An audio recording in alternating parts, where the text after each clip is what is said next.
раиси додгоҳи олии тоҷикистон рӯзи 18 январ гуфт дар пайи саҳлангории мақомоти интизомии кишвар аз ошуби генерал абдуҳалим назарзода ҷилавгирӣ карда нашуд.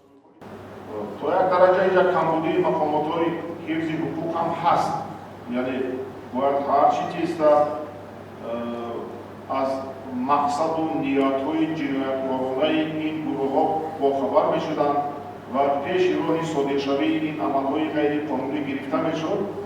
мутаассифона мо шумо дидем ки танҳо баъди сар задани ҳодиса, яъне шаби 4 ва 5 сентябр ки дар натиҷа якчанд нафар кормандони мақомоти ҳифзи ҳуқуқ ба ҳалокат расиданд ва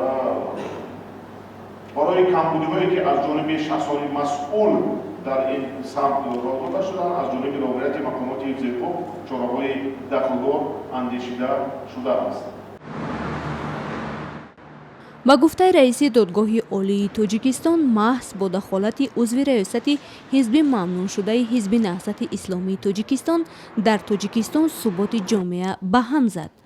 аммо ин дар ҳолест ки муҳиддин кабирӣ раиси ҳизби мамнӯъшудаи ҳизби наҳзати исломии тоҷикистон ва дигар намояндагони ҳизби ӯ даст доштанашон дар ошуби генерал Назарзодаро рад мекунанд. онҳо мегӯянд ин ошуб барои мақомот баҳонае буд барои бастани ҳизби наҳзати исломии тоҷикистон. дар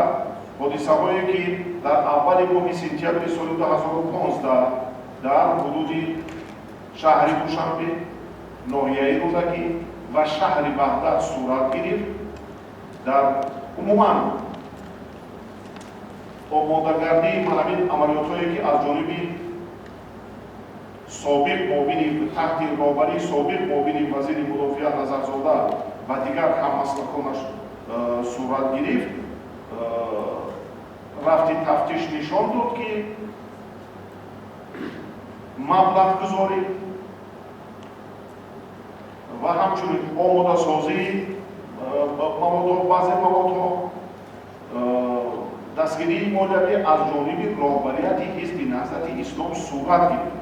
бар асоси иттилои расмӣ давоми 12 рӯзи амалиёт 14 тан аз кормандони мақомоти интизомӣ ва 25 тан аз гурӯҳи Назарзода кушта ва беш аз 150 нафар бо иттиҳоми ҳамдастӣ дар ин ошуб дастгир шуданд.